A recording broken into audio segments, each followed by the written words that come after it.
sugar phone. Better dead in my bitch to the tone. Hello everybody, welcome to today's episode of Cupcake Media. I'm your host, Master Shake. It's been a while, but we are back, and we're going to talk about something that I absolutely love, and that is cars. Because for those of us who live in the United States, primarily in California and in the European Union, where we are supposed to be democratic, free nations, we're supposed to have free market capital, it feels like those things are slowly changing because we're having those ideas and elements replaced by fascism, dictatorship, a closed economy, and elements of communism. And what we're going to really get at here is electric cars, because the EU has a ban on conventional gasoline cars coming into effect in 2035. California has a weird ban as well. And whether these things will work or not is up for the public to decide. Personally, I think these are very stupid bans, because when was the last time the government ever made a proper decision and it turned out to be true? Let's not forget not too long ago how they told us that masks were going to protect us all and that the shot for COVID is going to make us, immune, and then they kept changing the story. And then that wonderful study came out from Oxford showing that even N95 masks didn't do shit. So let's dive into electric cars, because I love cars, and I'm not an EV hater, but I do believe in freedom of choice, and especially in the free market of capital, because I believe that it is the invisible hand, and it's the market that really dictates who the winner is. So what we're going to do is we're going to talk about electric cars today, and we're going to discuss, are they really better for the planet than petrol/gasoline or diesel cars? Or are they just another way of shifting the problem elsewhere, which is something that the Western world has done very well? So let's kind of dive into this and find out. So what is an electric car? Many of us know, and for those of you that don't, I'm going to tell you what it is. An electric car is basically a car that uses electricity that are stored in battery packs to power an electric motor. So they don't have like a V8, they don't have a V10. They have no tailpipe emissions. That's something very important to know, which means that they don't produce any carbon dioxide, any nitrogen oxides, or other pollutants that can contribute to climate change and air pollution. However, this does not mean that they have no environmental impact. In fact, electric cars may be less green than hoped due to several factors. Now we're going to dive into what those factors are. First, electric cars require a lot of electricity, both during their manufacturing and when they are on the road. The electricity used to charge electric cars may come from renewable sources, such as solar or wind power, but it also comes from fossil fuels, such as coal or natural gas. Depending on your source of electricity, electric cars may still emit greenhouse gases indirectly through the power grid. According to the study by the University of Cambridge, electric cars in China emit more carbon dioxide than petrol cars because of the high reliance on coal-fired power plants. That's something very important to know. Even in countries with cleaner electricity sources, such as the UK or France, electric cars may still emit more carbon dioxide than hybrid cars. Now, this is coming out of the University of Cambridge. This is a very in-depth study they did. Second idea, is that secondly, electric cars are much heavier than petrol or diesel counterparts due to the enormous batteries that they have. That extra weight means that they use more energy and cause more wear and tear on the roads. So to give you an idea, most EV cars, even like their sedans, are weighing close to 2.5 tons, or over 6,000 pounds. The new EV Hummer is as heavy as a full-on, big rig truck. It weighs 10,000 pounds. A car that's supposed to be a family car weighs as much as a truck. When you drive on some freeways, it says max capacity, like 12,000 pounds, for example, or if you weigh 10,000 pounds or more, you got to go to the weigh station. So that's something important to know. Because of this heavy weight, that extra weight means that they use more energy and cause more wear and tear on the roads. Let me just repeat that. So this in turn generates more polluting fine particles from brake linings, tires, and road surface wear. Those particles are known as PM 2.5. And they can penetrate deep into the lungs and worsen respiratory diseases. They contribute to tens of thousands of deaths each year. According to the Environment Secretary George Eustace, The gains from switching to electric cars from petrol and diesel ones may be less than some people hope for because of these particles. Third, electric cars use batteries that contain rare and precious metals, such as lithium, cobalt, nickel, and manganese. And if I butcher that, I apologize. These metals are mined from different parts of the world, often in countries with weak environmental and human rights regulations. To give you an idea how terrible these conditions are, just look up cobalt mining in Congo. It is one of the most grotesque things that you'll ever see, and somehow, for example, white people in America and in Europe think that by converting people and forcing people to make a decision that they did not choose is going to somehow save the world. But then you have these little African kids being enslaved, and then their environment is getting further destroyed in ways that we can't even imagine. Now let's get back to this mining process. The mining process can cause deforestation, water pollution, soil erosion, habitat loss, and human exploitation, which is what we're talking about in Congo. The batteries also have a limited lifespan and need to be replaced every few years. The disposal or recycling of these batteries can pose another environmental challenge, as they can leak toxic chemicals or catch fire if not handled properly. So as you can see, electric cars are not as green as they appear. They may have some benefits over conventional cars in terms of reducing tailpipe emissions. Now, for those of you who don't know what tailpipe emissions are, here's a model of a Porsche GT2 RS. Tailpipe basically is the exhaust, right? So they have no tailpipe emissions, and that is true. But the pollution is being transferred elsewhere, and that is going up to the atmosphere. We know that when things go up to the atmosphere, they circulate around the globe. For example, we know that pollution being made in China reaches California, and it contributes to global warming and climate change. So, even though electric cars are not as green as they appear, and we know that they have some benefits over conventional cars in terms of reducing tailpipe emissions, but they also have some drawbacks in terms of increasing electricity demand, generating fine particles, and using scarce resources. Therefore, we shouldn't rely on electric cars as the ultimate solution to our environmental concerns and our environmental problems. Instead, we should look for other ways to reduce our car dependence altogether, such as using public transport, cycling, walking, or car sharing. These options are not only better for the environment, but also for our health and well-being. Now, another thing I wanted to discuss is that this comes out of the Daily Mail. And there was a study done in there that said that the International Energy Agency, the IEA, estimates that if every nation achieves their ambitious targets on increasing electric car ownership, it will reduce CO2 emissions in this decade by 235 million tons. Sounds a lot, but let me read further. According to the UN Climate Panel's standard model, will reduce that reduction of 235 million tons. According to the UN Climate Panel's standard model, it will reduce global temperatures by about 1/10,000th of a degree Celsius by the end of the century. So that means that if every nation achieves their ambitious targets of electric car ownership, the global temperature won't even fall by half a degree. Not even 1 degree, not even half a degree.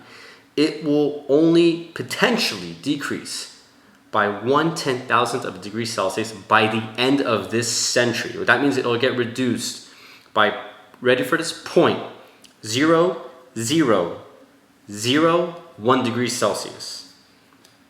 So you got to think about it, like, is this really going to benefit the environment? You have this data out here which is showing that it's only going to get reduced. It's not even going to get reduced. You won't even feel the impact.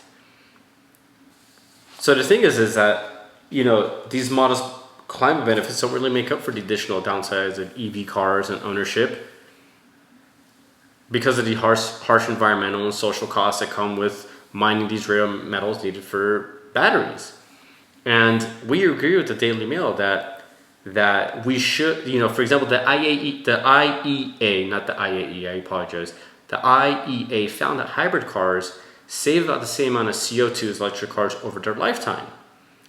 And more importantly, they are just as cost effective, they're cost competitive with petrol cars already without subsidies. That's the other thing. EV cars need subsidies.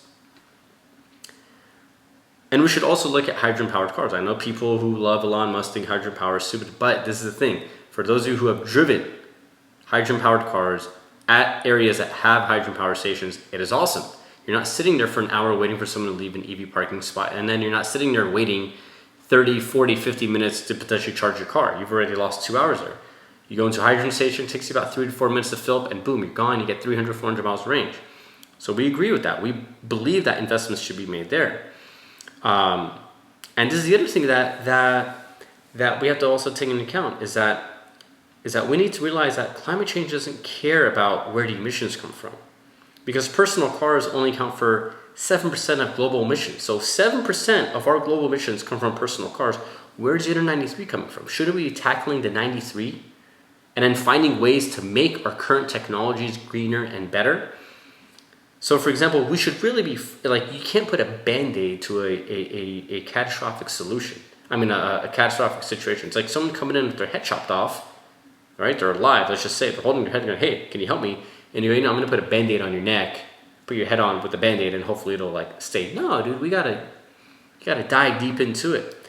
So we should really be targeting bigger emitters of CO2 and other greenhouse gases, such as various industries, agriculture, electricity production, and we should also have greater investment in green energy innovation that would help our current technologies become cleaner. For example, Chevron has this thing called advanced fuels, and it looks very promising. Toyota's partnered with them. Even ExxonMobil secretly, from what I've heard, has joined in funding the research with this advanced fuel. So advanced fuel is basically taking the current gasoline in cars, and they've reduced the greenhouse emissions out of that gas by 40%. Now, I think Chevron might be able to get this thing reduced by 60 to 80%. And I think if they get to 60 to 80%, they will then technically create a fuel that will be cleaner than an EV car's lifespan. Because remember, an EV car, it may not have tailpipe emissions, but when you want to charge your car, it doesn't matter where you're from, it needs electricity. So even if you go to a charging station that has solar, right, it's still being fed electricity because it won't only survive on it, okay? But if you charge at home and other places, regardless of lies, for example, that states like California tell you, we need to make up for that electricity. A lot of this comes from natural gas, unfortunately. Natural gas is going to produce more pollution. And so don't forget also that in the value chain of making, for example, your electric car, right? You think of the little kid in Congo digging up all this crap, right? You got to dig up the materials needed to make the battery. Now you have contamination in that area. Then you got to go ship, you know, the lithium or the cobalt, wherever it is, to go and process it. Then you got to ship it again somewhere else to refine it. Then you got to ship it again to package it. Then you got to ship it again to you know, assemble it at the dealership. So the value chain, from what we've seen, creates more emissions than the conventional gas-powered car. And Volvo did a wonderful study on this, and they showed that for their EV car and their gas equivalent, that the EV car, by the time, so imagine like this is their EV model, by the time it hits the showroom, it has created so much global emissions and pollution that you need to drive that car, according to their study, about 100,000 kilometers before it offsets, before it offsets its pollution, becomes cleaner than the gas-powered car. Now, what I want to get at is, we don't hate EVs. We've been testing EVs for well over a decade. First with the Fiat 500e, then a Tesla Model 3 long range. We have a long-term Porsche Taycan Turbo, and we're also about to test a Mercedes EQE AMG. Now, these are all, of course, high-end model EVs, but the point is EV cars are all expensive.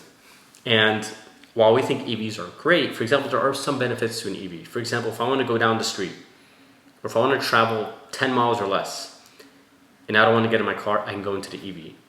Right now in California, for example, because the government is purposely making gas so expensive, along with all these other crazy things that they're doing, such as letting criminals run rampant and not arresting them, and they're making life miserable.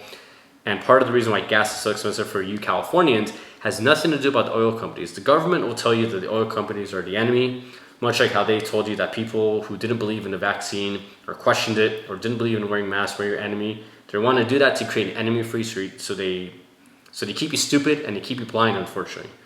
But hopefully many of you have woken up. So in California, they'll tell you the oil companies are the enemy. They're not. The federal government and the state of California are aligned in making life so miserable, and that comes with making gas so expensive that they want to force you to give up the most convenient form of transportation you have, which is your gas-powered car. So they're going to make gas prices very expensive. So in this case, for me, like with gas almost hitting $7 in the state of California, if I'm not going to travel a long distance, yeah, I'll take my EV, save the money on my gas car. So there are benefits to an EV.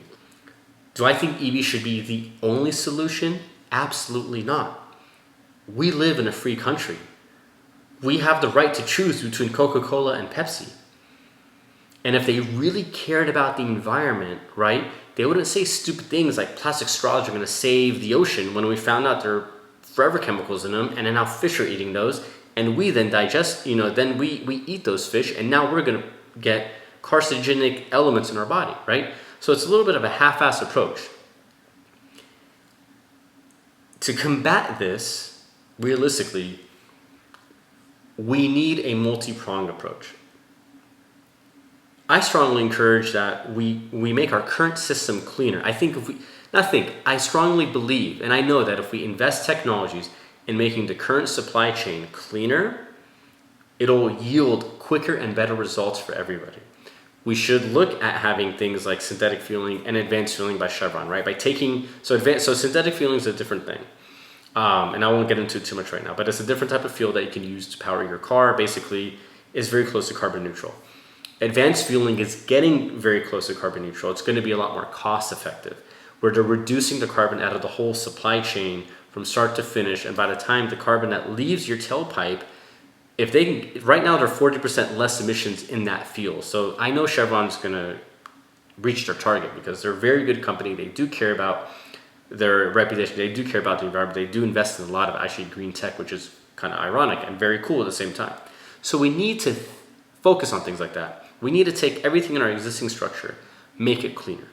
We should invest in hydrogen because in the long term, that's going to be a great solution for big trucks, for heavy duty trucks, for semis, unless if things in the diesel world change that we don't know about, but it'll be and it'll also be good for passenger cars. If we can get it to work where the refueling process doesn't need such a large footprint for the station operators, it'll be a wonderful choice. And we need EV.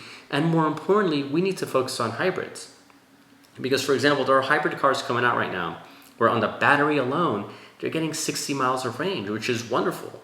Theoretically, that means, for example, for myself, because I travel about 100, maybe sometimes 200 miles of driving in a day. So that means if I'm driving 100 miles, let's just say I'm driving 100 miles a day, that means on one trip I can go battery completely. And then because the battery's smaller, I can charge it. And also, this is the cool thing about hybrids. I'm going to quote Matt Fair on this.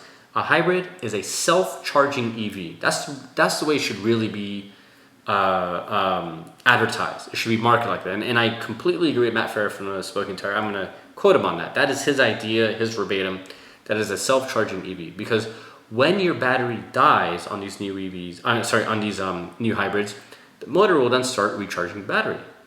I mean, it's awesome. So technically, the amount of fuel you use from your car is greatly diminished. I mean, the new Prius, for crying out loud, gets a staggering 500 or 600 miles of range. I mean, it is astonishing. So we believe that you need a multi-pronged approach. And you got to ask yourself, why is it that they're shoving this EV stuff down our throats, right? They throw money at it, and this is, and the EV world has changed. For example, you cannot buy, technically, a foreign-owned EV. You can only lease it. Because if you buy it, you don't get the incentive, right? And that's the other thing. Why, if it's so good, why do they have to throw $7,500 into the car so that people get enticed to go buy the car. Or lease it in this case, right? So you technically can't own a foreign-owned EV.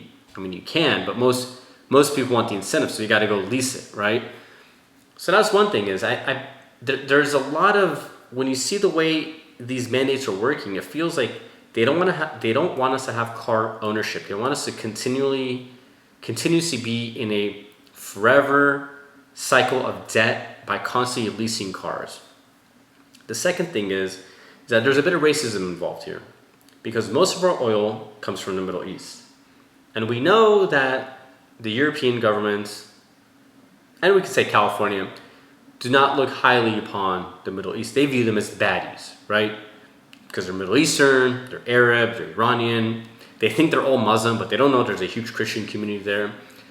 And they don't want their countries to succeed. So they believe that by doing this, they will diminish their power and their wealth going forward. However, the irony to all this is that they will need their help more if they want to continue these EV mandates, because they're going to need more energy, right? These countries will need more energy to go and produce these batteries, which will require more energy to keep them running. So it's going to be a win-win for the oil-producing nations anyways. And on this topic of helping the environment, for example, I was listening to, I believe it was a Ministry of Oil representative from the Middle East, and he had his numbers right. He had said something, it was astounding that one cargo ship that travels the oceans produces something like 50 million tons of sulfur, and it's more than all the cars of the world combined. So once again, this is like saying we're gonna, save the oceans by banning plastic straws, but then you have all this other shit there, and then you have homeless people taking dumps in the ocean and peeing in it so bad that they had to close beaches in California to go clean it for weeks. So moving forward, there's a couple important things here to remember. If you believe in democracy, a free market, and capitalism, which are the enemies of communism, fascism, and dictatorships, then you would like to have the choice of having options. This is the largest form of prohibition that the world has ever seen, and people just seem to be like taking it up the butt and not questioning if this is legit. Second, just to reiterate, we have to ask ourselves, who wins in this? And the main winner in this is China. Why? Now, Patrick Bet-David, who I really value, I think is a very smart man, has something wrong about China getting all these cobalt and nickel mines. He said, they foresaw the future of EVs. No. When they went and got these mines about 20 years ago, what they foresaw was a rise of smartphone devices and electronics that required this material. The EV thing became a value-added package. But he's kind of got a point. He just missed the earlier part. When you have governments like in the state of California who are working very heavily with the Chinese government, you have to ask yourself who's making the money, right? So when you have certain politicians investing in EV startups and then their stocks rise all of a sudden, they're going where the money's at. This is all a money ploy, right? They want to get rich. They want to try to make the Middle East poor because they're racist towards Middle Easterns and Arabs and Iranians and Muslims, even though there's Christians in the Middle East, like we said. Because the bottom line is, if they were producing the oil, none of these things would happen. But they're also being influenced by adversaries to line their own pockets because they've kind of sold out on what is important in the United States, for example, and in Europe in this case. And it really will diminish the strength of the United States primarily. It'll weaken their economy. Right now, you have the UAW workers going on strike because they know that if these things continue to happen, the car manufacturers won't need as many people. Our jobless rate will skyrocket. I predict anywhere that the jobless rate will be anywhere from 10 to 20% continuously because so many it's not only the workers that are going to get affected, but it's the supply chain, the manufacturers of certain parts and components that provide these things to car manufacturers. Most of them will go out of business, or they'll have to reshift and make certain things, like components, right? Let's say you make transmissions. You don't need to make transmissions for an EV car. They take 1, maybe 2 years, unless if they evolve and they want to make a 6-speed manual. Then hey, all to them. I'll drive that. I'll love it. But you're talking about a catastrophic collapse in the workforce in the automotive industry. So our economy will get weaker. We will lose our hegemony and our power worldwide because of a weaker economy. Our military will become weaker, and we'll only embolden and strengthen the world's greatest adversary right now, which unfortunately will be China for most of the world. So these are things that we have to consider. Is this going to be the right move? And then the pollution will never go away. It'll just get transplanted from one spot to another, go up into the atmosphere, and then we'll still be talking about global warming. Lastly, it's all about control. We lived in the world's greatest experiment during the lockdowns about, will people comply? Apologies there, we had to rehydrate. Will the world comply? And the thing is that on an EV car, they can pretty much use a kill switch to turn off the car anytime. When I drive any of my EV cars, the dealerships know exactly where they are. And I've been told they can remotely start and turn off the car if they wanted to. And that they're actually getting there to making it possible for that to happen. So imagine we're in a scenario now where they want to limit the amount of driving. That will happen. Also, if we only have EV, the ability to drive great distances, the ability to go and see people gets reduced because we have to go and wait and charge, which will be the case for about 80-90% of the world. So, coming full circle, we don't hate EVs. We've been testing them. But we don't believe that they will save the environment in any shape, way, or form. If anything, it'll make it worse because of the other negative side effects that we already see with EV cars. They will pollute more. They will create more PM 2.5 pollution, which is more catastrophic to our health. They will create more wear and tear on our roads. They will be much unsafer because of their weight. You're going to have a higher degree of fatality losses on the road, because when a car that weighs 6,000, 7,000 to 9,000 pounds crashes into another car, the amount of kinetic energy there is like double, 3 times, 2 to 3, 4 times higher than what a normal car is. And that is what's going to kill a lot of people, just the sheer amount of weight and speed of these cars crashing into another vehicle. So they are going to be less safe, and it's going to be more treacherous for us on the roads, unfortunately. So in the end, we believe that EVs should be a part of the solution, but not a sole solution.